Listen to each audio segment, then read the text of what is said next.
Tere! Minu nimi on Marko Möll, ma olen Nutrilupi asutaja ja Tallinn on minu linn.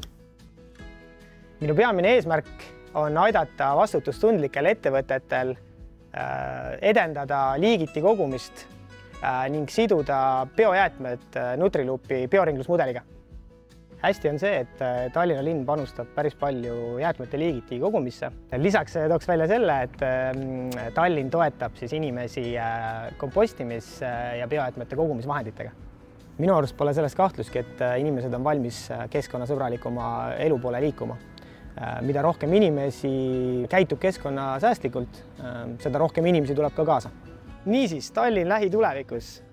Mina arvan, et Tallinn võiks olla esimene linn maailmas, kes võtab kasutusele Nutrilupi bioringlusmudeli ning seetõttu saab ka ülemaailmse tähelepanu alla.